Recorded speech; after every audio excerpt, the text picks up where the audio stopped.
Mesdames et messieurs, bonsoir et soyez les bienvenus pour cette nouvelle édition de votre journal de 22 heures à la une dans l'actualité. À la une dans l'actualité nationale, Djibouti valide son 5e rapport biennal du PDDA.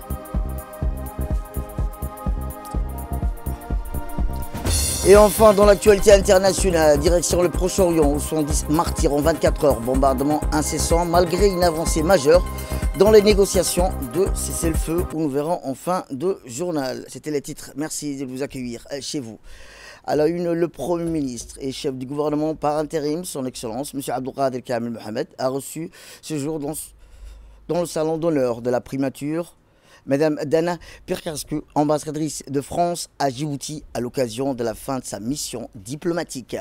Au cours d'un mandat de 3 années marqué par un engagement constant et des actions visibles en faveur du renforcement des relations bilatérales, Madame Pirkarsku s'est entretenue avec le Premier ministre autour des grandes priorités stratégiques qui lient la République de Djibouti à la République française. Rappelons que les échanges ont notamment souligné l'importance de l'accord de coopération de défense renouvelé pour 20 ans, pierre angulaire du partenariat sécuritaire entre les deux pays, dans un contexte régional marqué par des tensions persistantes dans la Corne de l'Afrique, à savoir l'Éthiopie, la Somalie, le Soudan, l'Érythrée. Les deux dialogues et les deux parties ont réaffirmé leur volonté de maintenir un dialogue politique constant et de renforcer leur coordination pour la sécurité maritime en mer Rouge. La discussion a également porté sur les défis climatiques et la nécessité d'adapter les politiques publiques dans le domaine des énergies renouvelables et l'efficacité énergétique à travers une coopération accrue et durable. Direction Arta, où face à la sécheresse persistante qui frappe notre pays, la riposte nationale continue de s'exprimer avec force sur le terrain. Eh bien, ce mercredi, dans la sous-préfecture de Demeldjouk, à Arta, l'assistance à l'endroit des communautés les plus touchées a été renforcée à travers une vaste distribution des vivres, d'aliments pour bétail et de moustiquaires dans la localité de Aliouné. Dans le cadre du plan de riposte national contre la sécheresse déployé sous l'impulsion du président de la République, son Excellence Ismaël Omar Guelleh, le gouvernement coordonne une intervention d'urgence à l'échelle nationale, alors que plus de 26 000 ménages recevaient déjà un appui alimentaire dans l'ensemble des 5 régions du pays, y compris la capitale. L'intensification de la crise alimentaire et la crise climatique a conduit à l'élargissement du programme avec l'intégration de 15 000 ménages supplémentaires. La région d'Arta illustre pleinement cette montée en puissance de la réponse où plus de 3 920 bénéficiaires recensés initialement. Ce sont désormais plus de 5 420 ménages qui sont accompagnés, soit plus de 1500 familles supplémentaires identifiées dans les zones les plus exposées. Eh bien, dans la localité de Aliouné, 300 familles vulnérables ont bénéficié d'une distribution ciblée comprenant des vivres, des aliments pour bétail et des moustiquaires, une aide essentielle qui répond à la fois aux besoins alimentaires et à la préservation des moyens de subsistance et de la protection sanitaire face aux effets croisés de la sécheresse et des maladies.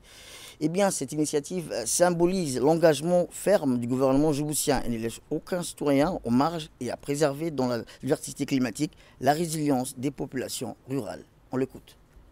Suite à l'appel du président de la République contre la sécheresse, aujourd'hui nous sommes à Aliouné, nous qui poursuivons notre parcours dans la région d'Arta. On avait débuté cette distribution des vivres à Gabla, Karta, Courtimale. Aujourd'hui, nous sommes à Aliouné pour cette distribution. Tous les ministères, tous les départements qui ont participé dans les autres localités sont présents ici, tels que le ministère de l'Intérieur, le ministère de la Santé, le ministère de la Décentralisation, le ministère des Affaires sociales. Nous sommes tous présents et aujourd'hui, c'est du côté de Aliouné que nous sommes présents. Je vous emmène en Amérique du Sud, ou plus précisément à Bogota, la capitale de la République de Colombie, qui a abrité du 15 au 16 juillet la conférence ministérielle d'urgence sur la Palestine. Plus de 60 délégations d'États et d'organismes multilatéraux ont répondu à l'invitation adressée conjointement par le ministre colombien des Affaires étrangères, Mme Laura Sarabia. La République de Djibouti était représentée par M. Aden Mohamed Dileta, ambassadeur auprès des pays du Benelux et scandinave de l'Union européenne, représentant permanent auprès de la CPI, et de M. Nasser Mohamed Ouzbo, ambassadeur de Djibouti pour les pays de l'Amérique latine et des Caraïbes avec résidence à Cuba. Rappelons que nos deux ambassadeurs ont martelé à cette occasion que la République de Djibouti, sous l'impulsion de son Excellence M. Ismaël Omar Guelleh, n'a jamais dévié de sa position de soutien et de solidarité envers le peuple palestinien qui connaît le chapitre le plus sombre de son histoire. Retour à Djibouti, où je vous disais dans le titre, la République de Djibouti étant signataire de la déclaration de Malabo, a soumis son 5e rapport d'examen biennal par le biais du ministère de la Culture, point focal du programme détaillé de développement de la culture en Afrique. L'atelier de 2 jours a été clôturé lundi matin par la présentation d'un rapport des données consolidées et résultats présentés par le coordinateur national et expert régional, M. Ibrahim Jama Ismail. Ainsi, le rapport de l'examen biennal a été adopté par les représentants sectoriels de Djibouti, qui ont par la même occasion soumis des recommandations aux partenaires techniques tels que l'IGAD, comme la Commission de l'Union africaine, et les partenaires techniques a activement soutenu ses États membres la collecte, la diffusion et l'analyse des données pour l'examen biennal. Il convient donc de poursuivre les efforts pour élever ces défis afin de garantir que les rapports de l'examen biennal reflètent une évaluation précise. Régionaux qui sont alignés sur la stratégie et le plan d'action du PDDA. Actuellement, l'IGAD joue un rôle clé dans le PDDA en s'engageant et en contribuant au processus au niveau continental, régional et national. Les données sont le fondement du développement et du renforcement de la résilience. En tant que secrétariat de l'IGAD, nous sommes fiers d'avoir établi un partenariat avec le gouvernement djiboutien par le biais du ministère point focal du programme, qui est en l'occurrence le ministère de l'Agriculture, dans le cadre de cet important projet.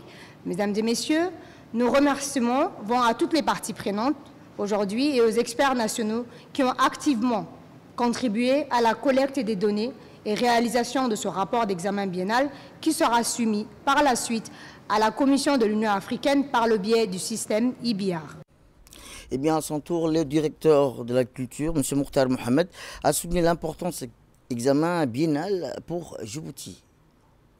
Dans le cadre du processus de suivi et d'évaluation de la mise en œuvre de la déclaration de Malabo sur la croissance accélérée de l'agriculture de l'Afrique, votre présence nombreuse dans cette magnifique ville d'Arta, à l'occasion de cet atelier, témoigne de votre engagement fort et partagé pour faire de l'agriculture un vecteur de transformation économique, de sécurité alimentaire, de création d'emplois et de résilience, en particulier dans notre pays.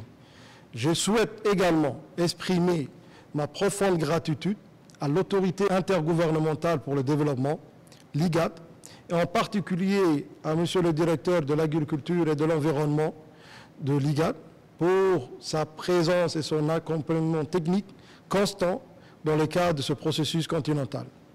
L'objectif de notre rencontre aujourd'hui est crucial, valider de manière collective et rigoureuse les données relatives aux indicateurs de performance agricole. On reste toujours dans le domaine environnemental. Le ministère de l'Environnement a organisé au Sheraton Hotel ce matin un atelier de validation du plan d'action contre la désertification sur le territoire à travers des stratégies établissant des projets ambitieux unissant plusieurs pays concernés le Sahara sahélien. La République de Djibouti avec ses pairs de contribuant à l'initiative de réforestation à travers l'édification de la grande muraille verte de Dakar à Djibouti. Le changement climatique se traduit notamment par une modification du régime de précipitation donne lieu à des inondations, des fortes sécheresses. Ces sécheresses successives ont entraîné une dégradation des pâturages, le tarissement des points d'eau et la diminution du cheptel. La Grande Muraille Verte est une opportunité pour inverser cette tendance à travers différents objectifs qui comportent la lutte contre la désertification, la restauration des terres, la création d'emplois et le développement économique, l'amélioration des conditions de vie, le renforcement de la résilience face au changement climatique. Rappelons que cet atelier a réuni plusieurs partenaires du ministère national et international. En effet, cette révision de notre stratégie et plan d'action de 2011 est d'une importance capitale, car elle représente une occasion de revoir nos objectifs, de renforcer nos actions de lutte contre la désertification et les changements climatiques, et d'aligner nos priorités sur les objectifs régionaux et nationaux. Ainsi, la stratégie et son plan d'action national révisé vise à renforcer la résilience des écosystèmes et de communautés rurales face à la désertification et à la variabilité climatique, tout en créant des opportunités d'emploi vert pour les agriculteurs, les éleveurs, les jeunes et les femmes, entre autres. Le processus de préparation de la stratégie révisée est passé par plusieurs étapes pour aboutir au document qui vous est soumis aujourd'hui en tant que document de travail. Eh bien, dans la continuité des efforts nationaux pour la valorisation et la protection des écosystèmes marins, une mobilisation citoyenne s'est tenue hier après-midi à la plage de Siesta, portée par le collectif Jeunes Action Climat. Ce rassemblement à forte dimension symbolique avait pour objectif de soutenir l'inscription des plages naturelles de Siesta, Moucha et Douda au patrimoine mondial de l'UNESCO dans le cadre du réseau mondial des réserves et de biosphère. En effet, la République du Djibouti, à travers le ministère de l'Environnement et du Développement durable, portera cette année à l'UNESCO son premier dossier d'inscription à 2 écosystèmes marins uniques et exceptionnels. Ainsi, le dossier portant sur la bande côtière allant de Godoria aux îles des 7 Frères, ainsi que celui couvrant les îles Moucha, Mascali jusqu'à la réserve naturelle de Douda, sera officiellement soumis à l'UNESCO en septembre prochain. Nous avons comme partenaire le ministère de l'Environnement, l'ambassade de France, que nous remercions. Et Djibouti aujourd'hui, au sein international, a opté pour l'inscription à l'UNESCO les plages à l'île Mascali et l'île Moucha. De ces points, nous allons aussi partager nos points de vue sur la protection de la biodiversité marine. Au moment où il y a très peu de temps maintenant, l'Assemblée nationale de Djibouti a ratifié le traité pour la protection de la biodiversité en haute mer. On sent qu'il y a un vrai élan de ce pays, de toute la population. Et aujourd'hui, avec les jeunes sur la plage de la Siesta et le comité Action Climat, on le voit encore aujourd'hui. Donc les jeunes, la population djiboutienne se mobilise pour la biodiversité. Écoutons à présent le sous-directeur de la biodiversité au ministère de l'Environnement et de la chef d'antenne de l'UNESCO à Djibouti. On est réunis aujourd'hui pour soutenir la démarche effectuée par les jeunes de Djibouti, dénommé Comité Action Climat, en faveur du dossier d'inscription que porte la République de Djibouti au niveau de l'UNESCO. C'est une première pour Djibouti. Djibouti ambitionne d'inscrire des sites exceptionnels, des écosystèmes marins et terrestres au niveau du réseau mondial des réservoirs de biosphère. Les dossiers comportent 2 sites. Le premier où nous trouvons aujourd'hui, qui part des îles Moucha Mascali en passant par cette partie côtière de la République de Djibouti, de la capitale, la plage Siesta, jusqu'à Douda d'Amerjog, qui va porter le premier dossier d'inscription.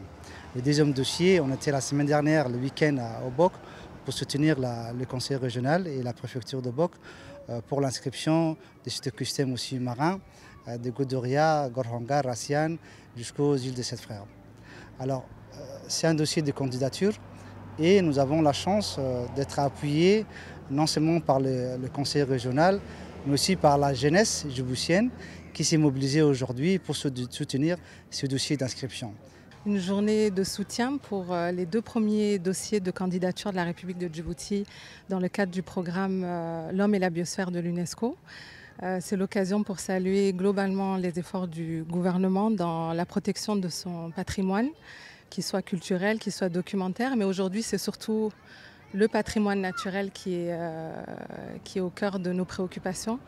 Et c'est l'occasion pour ce volet-là de remercier plus spécifiquement le ministère de l'Environnement et du Développement durable qui a vraiment porté à bras-le-cœur ces 2 dossiers, qui a demandé vraiment un processus très rigoureux, long, de collecte vraiment appuyé sur les données scientifiques, de concertation avec les communautés locales, avec les différentes parties prenantes, avec les différents départements étatiques, donc, et puis qui a demandé également une vision sur le long terme. Donc pour tous ces éléments-là, vraiment remercier et saluer le leadership du ministère.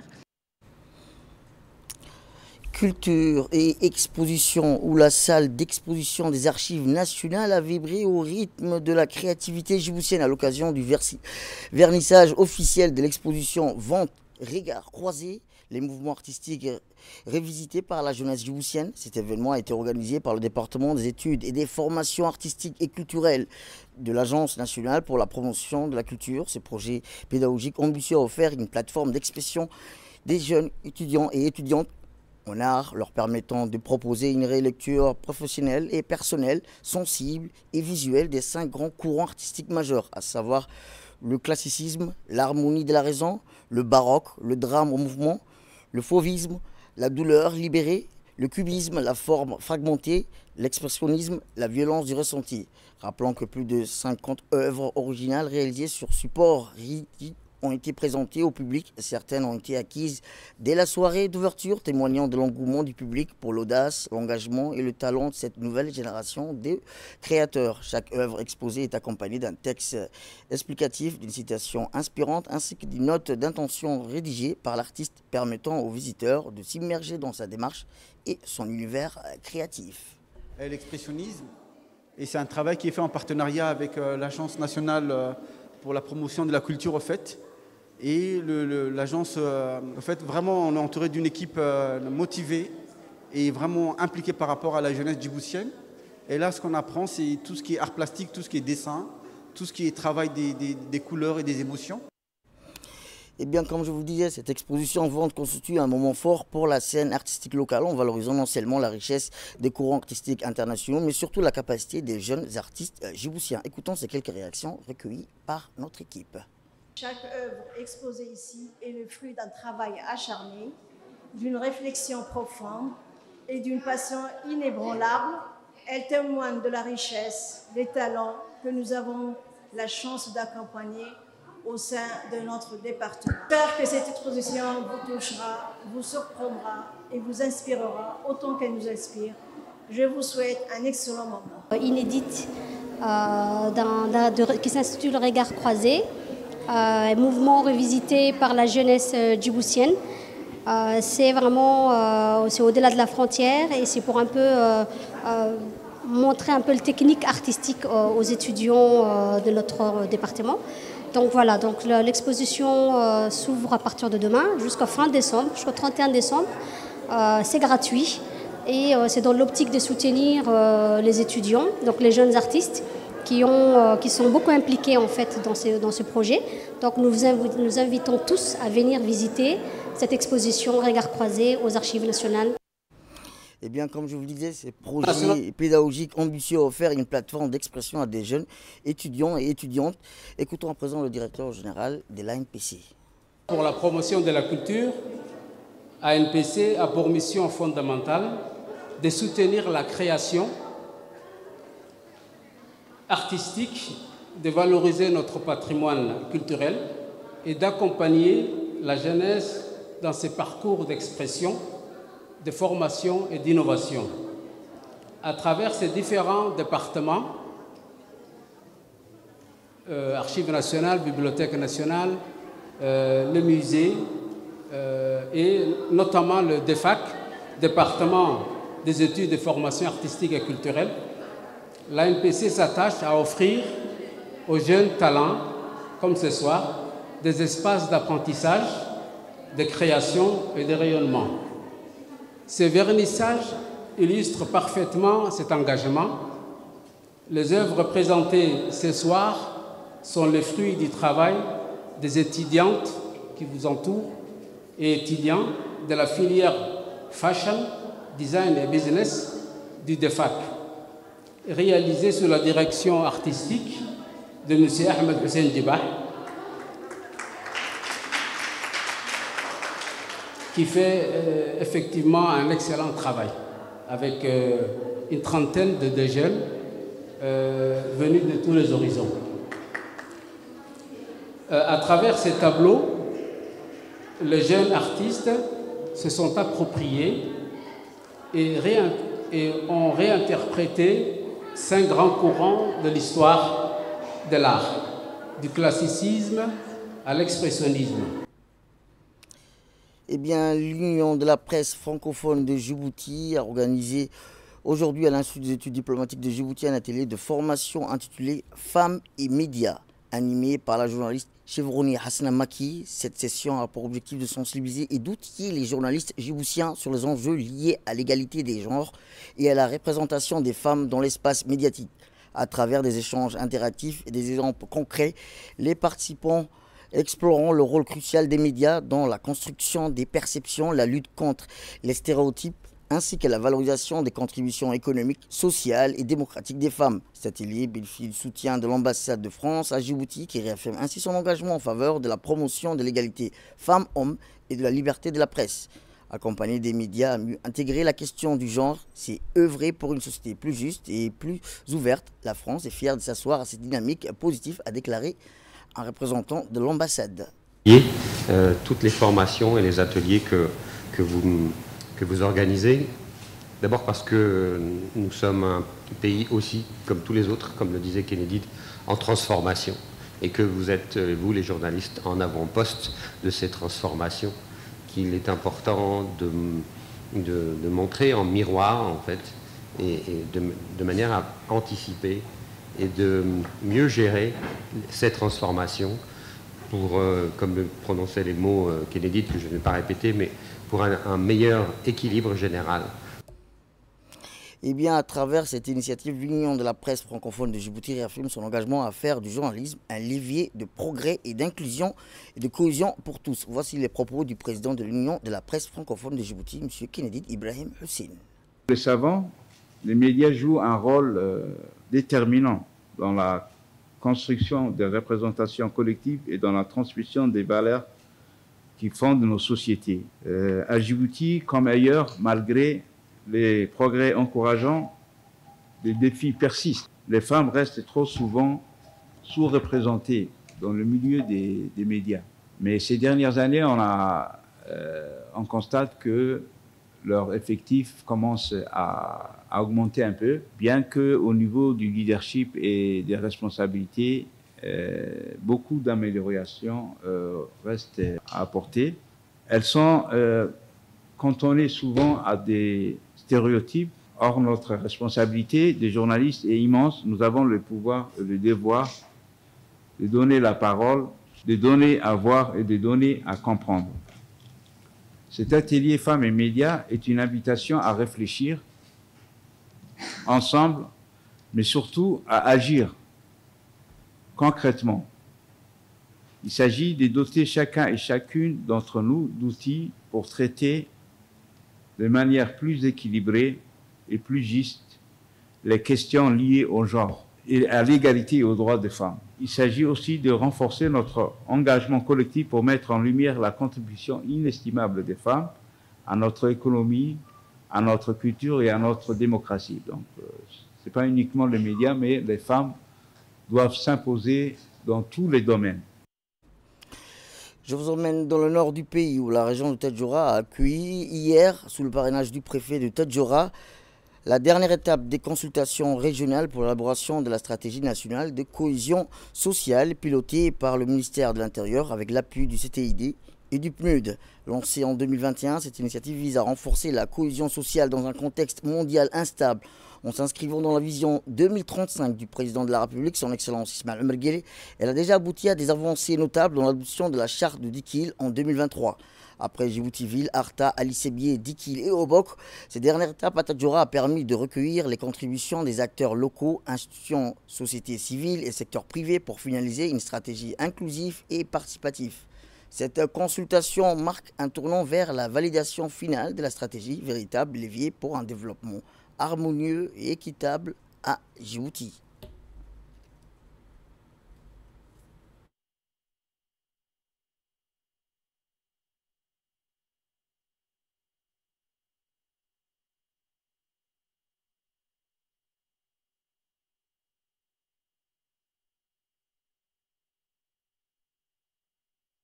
Dans cet atelier sur la cohésion sociale, il faut savoir qu'une stratégie ne peut être élaborée sans qu'il y ait la présence des personnes concernées.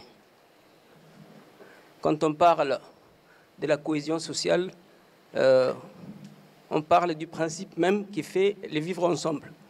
Qui dit vivre ensemble dit les valeurs humaines. Par là, il y a la solidarité, l'entraide, la tolérance, le respect, l'équité, la justice. Et s'il y a une cohésion sociale solide, il est évident qu'il y a une paix et par là, le développement durable. Chers participants, dans cet atelier qui nous concerne tous, il nous appartient à nous tous, hommes, femmes, vieux, jeunes, riches, pauvres, de respecter ces préceptes qui font les valeurs de la cohésion sociale et par ricochet qui empêche la fracture sociale. Je vous dis bon atelier et merci à tous. Écoutons à présent le préfet de Tadjoura. Je souhaite la bienvenue à Tadjoura à l'occasion de cet atelier consultatif régional. Il est une étape de processus participatif engagé dans les régions de l'intérieur pour l'élaboration de notre stratégie nationale de cohésion sociale. Je voudrais avant tout saluer et remercier chaleureusement le ministère de l'Intérieur de cette initiative inclusive qui s'inscrit pleinement dans la vision 2035 de son Excellence, Monsieur le Président de la République, M. Ismaïl Omar Guelleh. Cette vision nous invite à bâtir une société plus juste, plus solidaire et plus unie. La tenue de cet atelier revêt une importance particulière. Elle témoigne de la volonté ferme d'associer les régions de l'intérieur, et en particulier les forces vives dans notre région, à la construction collective d'un avenir partagé fondé sur la paix sociale, l'équité et la dignité pour tous. Au cœur de cette stratégie, il est important de prendre plusieurs mesures clés. Tout d'abord, il est essentiel de définir les objectifs clairs en matière d'équité et d'égalité et de les intégrer dans la stratégie globale de l'organisation. Cela peut inclure des objectifs en matière de diversité, d'inclusion et d'équité. Sport à présent, où la Fédération djiboutienne de natation Sovereign Carbon Agency, sous l'égide du secrétariat d'État chargé des sports et en partenariat avec Sovereign Carbon, la Fédération djiboutienne de natation a procédé hier à l'évaluation des mi-parcours de son projet d'initiation à la nage menée à la piscine nationale au bénéfice de 20 enfants âgés de 8 à 14 ans. Ce programme s'inscrit dans le cadre de l'initiative Natation pour tous qui vise à transmettre aux filles et garçons sélectionnés les gestes essentiels de survie en milieu aquatique tout en les rapprochant de l'univers marin. Véritable emblème et fierté nationale. Grâce à une planification rigoureuse assurée par le coordinateur de la fédération et à une démarche pédagogique structurée des moniteurs, les 12 premières séances de formation ont permis d'enregistrer des progrès significatifs. Les résultats sont jugés très satisfaisants par les deux partenaires du projet. La Fédération djiboutienne de natation exprime sa profonde gratitude, ainsi au fort du succès rencontré avec ce premier groupe de 20 enfants considérés comme un échantillon pilote. Ainsi, la Fédération djiboutienne de natation lance un appel aux organismes publics et privés pour rejoindre et soutenir ces projets essentiels. C'est 2, et ici c'est 2,5. Grâce à notre coach, on a appris à nager et on la remercie beaucoup. On reste toujours dans le domaine sportif, mais récompense l'amicale des entraîneurs djiboutiens de football a organisé un gala sportif en l'honneur des entraîneurs qui se sont particulièrement distingués au cours de la saison écoulée. Ce rendez-vous festif et symbolique a permis de célébrer l'engagement, le professionnalisme et la passion des techniciens du football national en mettant à l'honneur celles et ceux qui, par leur travail remarquable, ont contribué à faire progresser le football djiboutien. Plusieurs distinctions ont été remises au cours de la soirée, meilleur entraîneur de la saison, révélation de l'année, promotion du football féminin ou encore l'implication dans le développement local. Organisé dans un esprit de solidarité et de reconnaissance, cet événement traduit la volonté de l'amicale des entraîneurs djiboutiens de football de valoriser le rôle central des entraîneurs.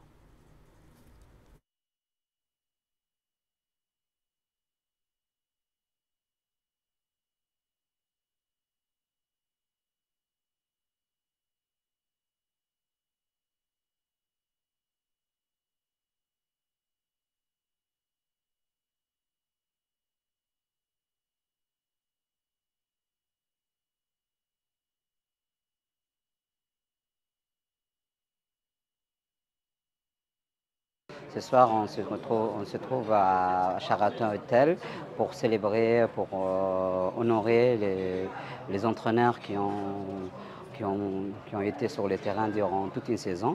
Donc c'est un honneur d'y participer. Aujourd'hui, je présente mon entraîneur qui est absent, qui a été le champion de la deuxième division. Avec surtout, c'est un entraîneur exceptionnel. Avec 0 défaite, il a fini la saison. Donc c'est un honneur pour nous d'être présents et de faire partie de cette gala. Et nous remercions l'association amicale des entraîneurs. Et dans l'actualité internationale, je vous le disais dans le titre, l'occupation poursuit le bombardement des tentes et des déplacés, tandis que les négociations sur Gaza ont enregistré un progrès significatif au cours des dernières 24 heures. Les médias ont rapporté que les négociations en direct concernant la bande de Gaza ont réalisé un progrès significatif au cours des dernières 24 heures et que la voie est désormais ouverte vers la conclusion d'un accord. Une source égyptienne a annoncé que le Caire est dans le cadre des efforts déployés pour parvenir à un cessez-le-feu. Et dans l'actualité internationale, plus d'un mois après le crash du Boeing 787 Air India, les autorités indiennes ont ordonné des vérifications approfondies de l'ensemble de la flotte du Boeing. Les compagnies aériennes exploitant ce modèle doivent, selon l'autorité indienne de régulation de l'aviation, examiner les interrupteurs de contrôle du carburant. Une directive qui survient quelques jours après qu'une enquête sur le crash de l'avion Air India a relevé qu'il avait été désactivé, privant ainsi les 2 moteurs de carburant. C'est tout pour cette édition. Merci à vous de nous avoir suivis. Restez avec nous pour la suite de nos programmes télévisés. Le programme continue sur Télé Djibouti.